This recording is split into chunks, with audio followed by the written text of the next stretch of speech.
베드로는 3번 부인하는, 참 예수는 체포되시고 체포된 예수님을 수제자인 베드로가 3번 부인하는 장면에 대해서 하나님 말씀을 나누도록 하겠습니다.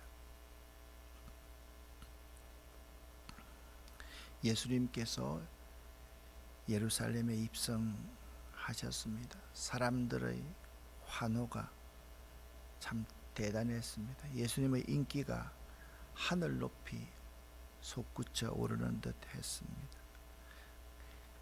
그때 유대의 종교 지도자들은 예수님을 죽이려고 음모하고 있었습니다. 유대의 지도자들 뿐만 아니라 예수님의 제자였던 베드로도 예수님을 팔모의를 하십니다. 예수님께서 수제자 베드로가 자신을 3번씩이나 부인할 것을 예고하셨습니다. 그 예고가 오늘 현실로 이루어집니다. 예수님께서는 땀방울이 핏방울이 될 정도로 그렇게 기도하셨습니다. 겟세마네 동산의 기도입니다. 드디어 이 겟세마네에서 예수님께서 체포되십니다. 그런데 누구에게 체포되느냐? 사실 군병들에게 체포되는 것 같지만 이 사람에 의해서 체포가 됩니다. 47절, 48절 함께 읽어 보겠습니다. 예수님께서 말씀하고 계실 때 사람들이 몰려왔습니다.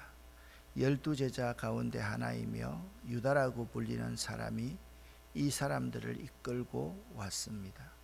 그리고 예수님께 입 맞추려고 가까이 다가왔습니다. 그러나 예수님께서 유다에게 말씀하셨습니다. 유다야, 입맞춤으로 인자를 넘기느냐? 유다는 그는 무리에게 다음과 같은 작전을 설명을 합니다. 내가 입맞추는 자가 그이니 그를 잡아 단단히 끌어가라 라고 서로 약속을 했습니다. 당시 유대사회는 존경과 사랑의 뜻을 담아 입을 맞춰 인사하는 문화가 있었는데요.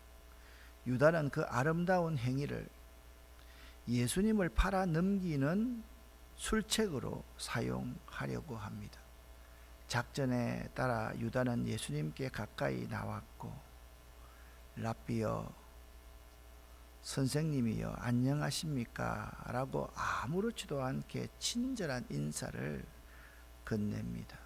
그리고 자연스럽게 입을 맞추려고 합니다. 이 작품은 카라바조의 유다의 키스라는 작품입니다. 이 작품에서 예수님의 얼굴과 유다의 얼굴을 확대시켜 볼 수 있어야만 합니다. 그 얼굴을 확대시키면 이렇습니다. 유다는 약간 멋쩍은 척 멀리를 응시하면서 예수님께 입맞춤을 하려고 하고 있고, 예수님의 모습은 마치 겟세마네 동산에서 기도하는 것처럼 그런 모습으로 드러납니다. 계속해서 읽어보도록 하겠습니다. 예수님 곁에 있던 사람들이 돌아가는 상황을 보고 예수님께 말했습니다. 주님, 칼로 이들을 칠까요? 그들 가운데 한 사람이 대제사장의 종의 오른쪽 귀를 칼로 베었습니다.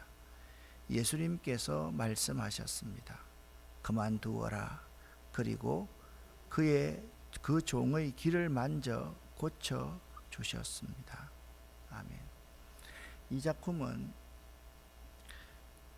다른 공간복음에서 언급하고 있는 베드로가 대제사장 종 말고를 치는 장면입니다. 귀를 잘라버렸지요.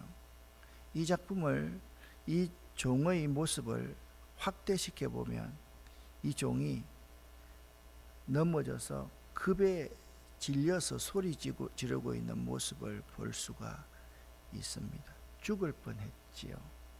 그런데 예수님께서는 그 종의 길을 만져주시면서 고쳐주셨습니다. 예수님의 제자들은 돌아가는 상황을 보면서 예수님에게 이렇게 말을 합니다. 주님, 이들을 칼로 칠까요? 그런데 그들 가운데 한 사람이 대제사장의 종의 오른쪽 귀를 칼로 베었다라고 말씀하고 있습니다. 여러분, 다른 성경에서는 이 종이 베드로다 그렇게 말하고 있지 않습니까? 우리도 베드로로 알고 있습니다. 그런데 누가는 왜 베드로가 아니고 그들 가운데 한 사람이라고 말을 할까요? 누가는 이방인들에게 복음을 전하는 사람이었기 때문에 이방인들이라면 누구나 이 상황이 되면 칼로 문제를 해결하고 싶었을 것입니다 라는 것을 웅변적으로 드러내주는 그들 가운데 한 사람이 칼로 한번 막아볼까요? 그렇게 말을 하고 있다라는 겁니다. 사실 그렇습니다. 우리들도 항상 세상을 살아가노라면 우리가 당하는 아픔을 겪게 되면 그 아픔을 겪으면서 세상적인 방법으로 또 힘으로 백으로 문제를 해결하려 할 때가 참으로 많습니다. 차를 타고 가다가도 조금만 나에게 불편하게 하는 사람이 있으면 XX 이런 말은 너무 자연스럽게 나오는 것이 우리의 입술이다. 그렇지 않습니까? 여러분과 제가 모시는 주군이 이렇게 억울하게 죄도 없이 체포된다고 한다면, 그리고 나는 이분을 통해서 이제 곧 하늘의 영광, 이 땅에서의 영광을 차지하게 될 것이라고 철석같이 믿고 있었는데 그분이 무너진다라고 한다면 칼을 들고 해결을 하려고 하지 않았을까요? 그것을 누가는 웅변적으로 우리에게 증언하고 있는 것입니다. 누구나 이 상황 가운데서라면 칼로 해결하고 싶었을 것이다.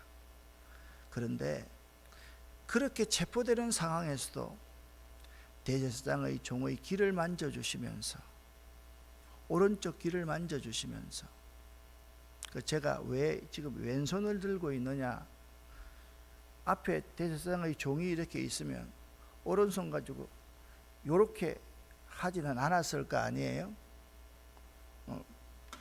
만져주시면서 영적인 여유를 보이시고 있는 모습을 볼 수가 있습니다. 당하는 입장에서 제자들은 아니 칼로 칠까요? 그런데 예수님은 가만두어라.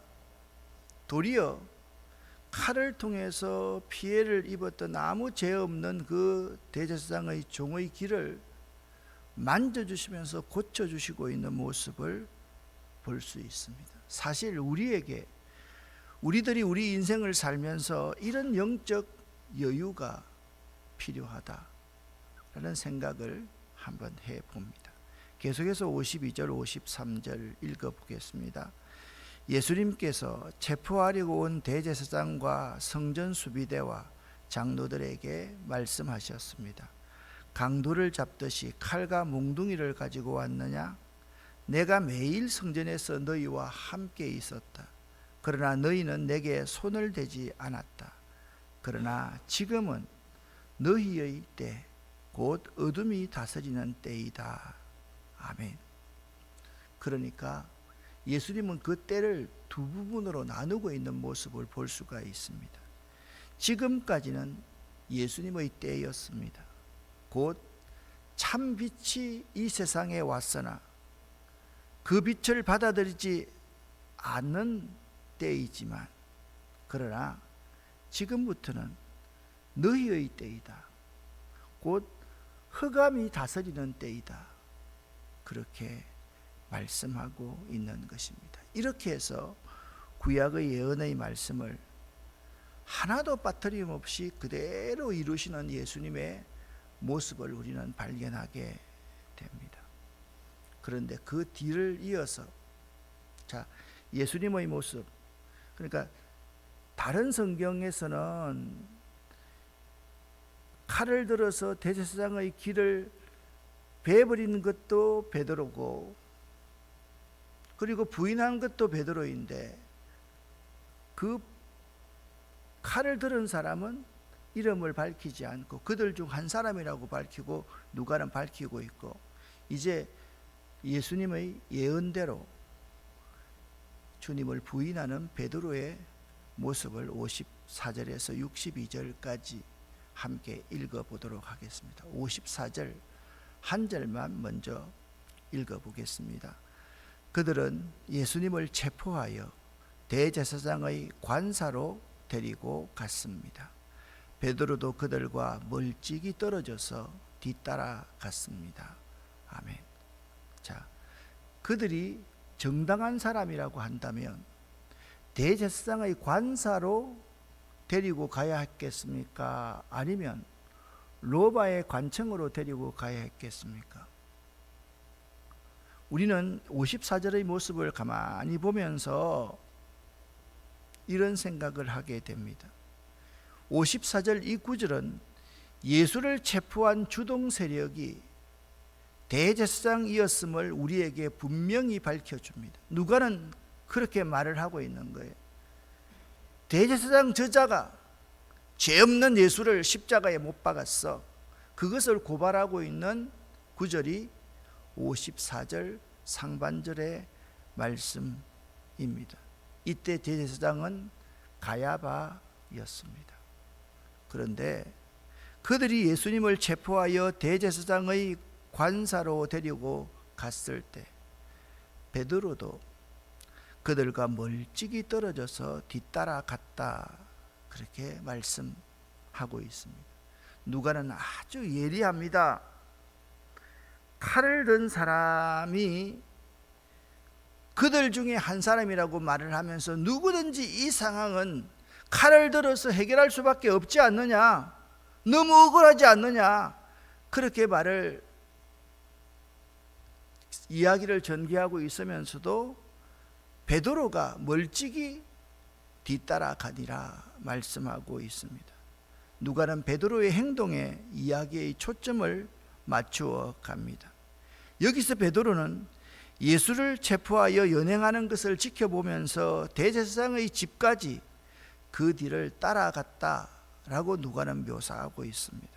그러나 공관복음, 마태복음의 마태와 마가복음의 마가는 다른 제자들처럼 역시 베드로가 도망하였다가 멀리서 예수를 쫓아 대제사장의 집까지 들어간 것으로 묘사하고 있습니다. 그래서 누가는 베드로의 비급한 모습을 노출시킵니다. 54절 한 절을 통해서 예수님을 그렇게 죽게 만들었던 주범 그 자체가 그 앞에서는 누굽니까? 거룩한 입맞춤을 하고 있는 가롯 사람 유다이고, 그리고 예수님을 죽이는데 앞장섰던 가장 주동자들이 대제사장이었음을 우리에게 누가가 고발하고 있는 것입니다. 이제 대제사장의 정언입니다. 55절부터 60절까지를 읽어보겠습니다. 사람들이 정원 한가운데 불을 피우고 둘러 앉았습니다. 베드로도 그들과 함께 앉았습니다. 하녀 하나가 모닥불 곁에 앉아있는 베드로를 보고 노려보며 말했습니다. 이 사람도 예수와 함께 있었어요. 베드로가 부인하며 말했습니다. 여보시오, 나는 예수를 모르오. 조금 후에 또 다른 사람이 베드로를 보고 말했습니다. 당신도 그들과 한패요. 그러자 베드로가 말했습니다. 이 사람아, 나는 아니야. 약 1시간 후에 다른 사람이 주장했습니다. 분명히 이 사람도 예수와 한패요. 이 사람도 갈릴리 출신이니까. 그러자 베드로가 말했습니다. 여보시오, 나는 당신이 무슨 말을 하는지 알지 못하오. 베드로가 말하고 있을 때 닭이 울었습니다. 자, 정은 한가운데 불을 피우고 둘러 앉아 있을 때 비천한 계집 하녀 하나가 베드로를 지적합니다. 그리고 조금 후에 이 시간의 간격이 1시간쯤 되었었는데 시작해서 조금 후에 한 10분 정도 됐을까요? 5분 정도 됐을까요? 두 번째 다른 한 사람이, 그리고 한참 4, 50분 있다가 또 다른 한 사람이 그때는 주장하기 시작했습니다. 부인하는 베드로의 말을 연속적으로 한번 베드로의 말만 한번 살펴보도록 하겠습니다. 첫 번째 57절입니다. 여보시오, 나는 예수를 모르오.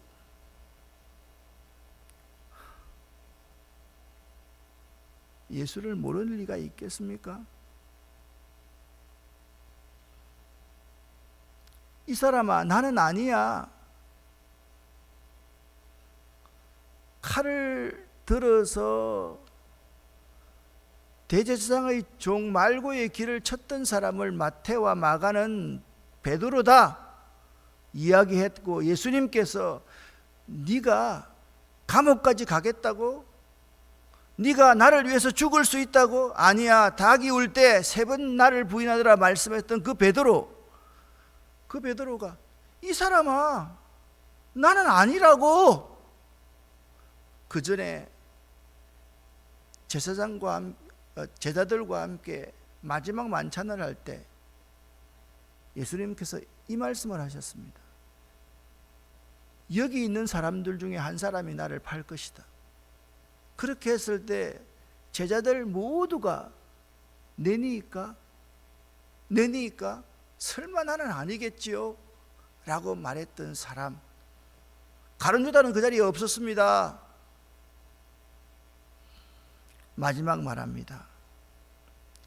여보시오, 나는 당신이 무슨 말을 하는지 알지 못하오. 베드로가 말하고 있을 때 닭이 울었습니다. 그때요, 아주 묘한 성경 구절이 나옵니다. 이게 누가의 디테일입니다. 주께서 돌아서서 3번씩이나 저주하며 부인하고 있던 베드로를 보셨습니다. 베드로와 예수님의 시선이 서로 마주쳤지 않겠습니까? 똑같은 장면이 있습니다. 누가복음 19장에 예수님과 삭개오의 눈이 마주쳤습니다. 그때 삭개오는요, 눈이 마주쳤을 때 예수님의 말씀에 거부할 수 없는 순종을 느끼고 내려와서 예수님께 모든 것을 고백했던 것을 우리는 보았습니다. 주님께서 돌아서서 베드로를 보셨습니다. 61절 62절 말씀 함께 읽어보겠습니다. 주께서 돌아서서 베드로를 보셨습니다. 베드로는 주께서 오늘 닭이 울기 전에 네가 나를 3번이나 모른다고 부인할 것이다 라고 하셨던 말씀이 기억났습니다. 그래서 베드로는 밖으로 나가서 대성통곡하며 울었습니다 라고 말씀하고 있습니다. 여러분, 불과 몇 시간 전에 유월절 만찬을 마치고 예수께서 제자들에게 너희가 다 나를 버릴 것이다 라고 말씀하셨는데, 그때 베드로는 결코 그런 일이 없을 것입니다 라고 장담했습니다. 내가 이 칼을 가지고도 주님을 지킬 것입니다 라고 말했습니다. 그것은요, 흔히 아니었습니다. 진심이었는데, 그는 정말로 나머지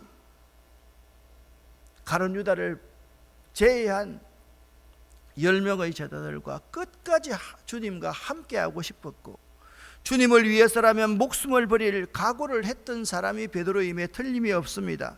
그래서 다른 제자들과는 달리 누가는 예수가 잡혀가실 때 그것을 막기 위해서 칼을 휘둘러서 대제사장의 종의 길을 자르기도 했다. 그것을 베드로의 이름을 숨기고 있습니다. 그러나 그의 용기는 거기까지였습니다. 왜 베드로냐? 55절 56절 말씀을 가만히 보면 이 사람도 예수와 함께 있었어요. 그러니까 그 가운데 칼을 들었던 베드로의 모습을 그들 가운데 한 사람이 보았던 게지요. 나는 예수를 모르고. 오늘날로 말하면 베드로가 살인은 하지 않았지만 살인에 가까운 죄를 지었음에 틀림이 없기 때문입니다. 베드로는 자신의 결단과 결심만으로도 충분히 끝까지 주님과 함께 할 수 있을 것이라고 확언하고 자신했었습니다. 그래서 예수님께서 겟세마네 동산에서 처절하게 기도하는 순간에도 그는 깊은 잠을 잘 수 있었습니다. 만약 베드로에게요 그런 확신이 없었다라고 하면 잠잘 수 있었겠습니까? 여러분 생각해 보십시오. 예수님의 제자들이, 예수님의 수제자들 3명이 베드로와 야고보와 요한 3사람이 골아떨어져 있고 예수님은 땀방울이 핏방울이 되기까지 지금 기도하고 계셨습니다. 베드로야, 그렇게 잠을 참을 수 없더냐? 그렇게 예수님께서 말씀하셨지 않습니까? 자기는요 확신만 하면 그건 아무 문제 없을 거야. 우리의 신앙의 모습이 이런 모습일 수 있다라는 거죠. 그러나 정작 예수께서 체포되어서 끌려가는 것을 보고 베드로는 급신하기 시작했습니다. 그래서 대제사장의 집에서 그 빛이 난 계집종에게 그리고 잠시 후에 어떤 한 사람의 말에 그리고 오랜 시간이 지난 1시간쯤 뒤에 어떤 한 사람의 말에 베드로는 예수님을 부인하고 말았던 것입니다. 사랑하는 성도 여러분,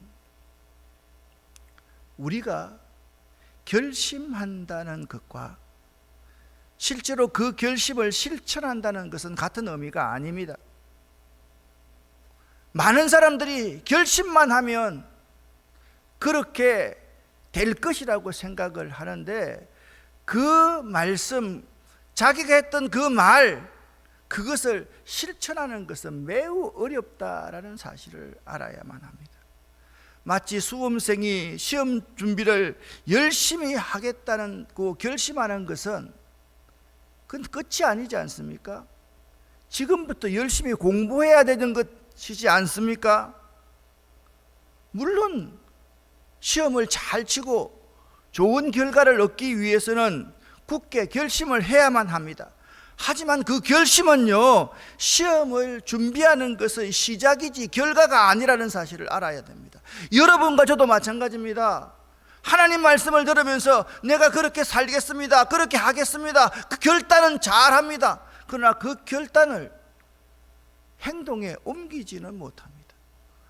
헌금 조금만 가지도 그렇습니다. 처음에는 아이고 내가 다 드리지요, 견물생심이라. 받고 나면 왜 그리 쓸 때가 많습니까? 이거는 정식으로 번 돈이 아닌데 뭐 과외로 들어온 건데 뭐 하면서 그냥 적당하게 넘어가는 것이 우리들의 모습 아닙니까? 내가 지금 헌금 이야기하는 거 아닙니다. 결심을 한다는 것과 그 결심을 실천하는 것은 완전히 다르다는 겁니다. 시작이고 여기는 과정과 결과이라는 사실을 알아야만 합니다. 베드로는 예수님과 눈길이 마주치고 나서야 비로소 자신이 얼마나 헛된 말을 했던지, 자기가 얼마나 짜가였던지, 짝퉁이였던지, 얼마나 허망한 행동을 했는지를 스스로 인정하게 되었습니다. 예수님의 눈길과 베드로의 눈길이 서로 맞부딪혔을 때 저는 이런 생각을 해봅니다. 베드로가 전율을 느끼지 않았을까?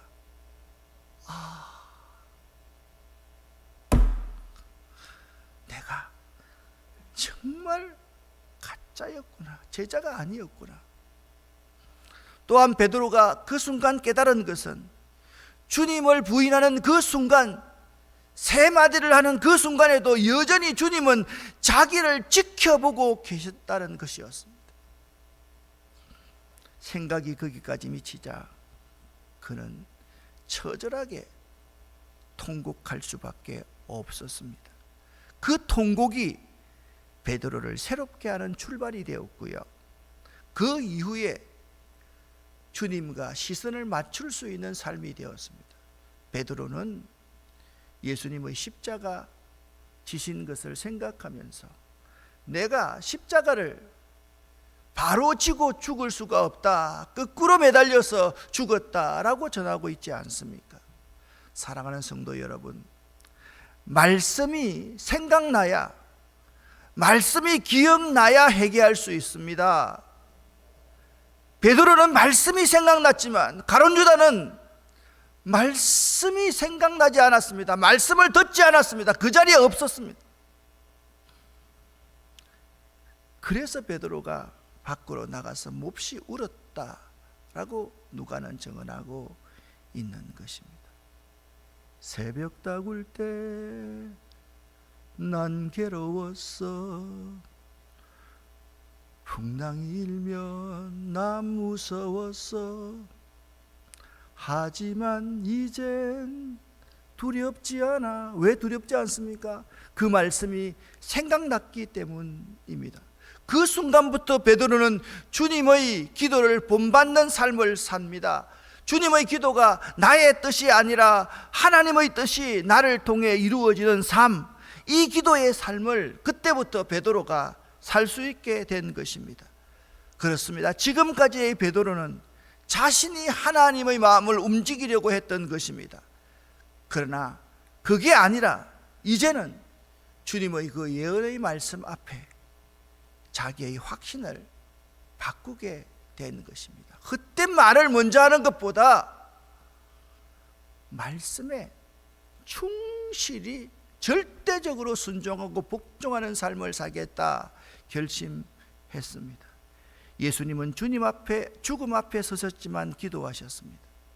베드로는 죽음이 무서워서 3번씩이나 부인하고 난 후에 그제서야 기도하는 사람이 되었습니다. 사랑하는 성도 여러분, 기도해야만 합니다. 미루지 말고, 졸지 말고, 자지 말고, 지금 기도하지 않으면 도무지 승리할 수 없다, 꼭 기억할 수 있기를 예수 이름으로 간절히 축원합니다. 기도하겠습니다. 하나님 아버지여, 우리가 결심하고 결단만 하지 그 결심과 결단이 얼마나 허망된 것이었으며 말씀을 생각하지 않는 나의 종교적인 확신으로 결심하고 결단하면서 감옥까지 같이 가겠습니다, 죽는 데까지 따라가겠습니다, 주님을 보호하는 데 목숨 걸겠습니다, 이 교회를 위해서, 주님의 이 몸된 교회를 위해서 내가 내 모든 것을 다 걸겠습니다 라고 이야기했지만 내 이익에, 내 생명에 조금도 손해가 가면, 내 자존심이 조금이라도 상하면 주님을 부인하고 부인해버리는 우리들의 모습을 용서하여 주시옵소서. 우리에게 항상 말씀이 생각나게 하시고 그 말씀이 생각나서 참으로 회개할 수 있는 저희가 될 수 있도록 도와주시옵소서. 예수 그리스도의 이름으로 축복하옵고 간절히 기도 올립니다. 아멘.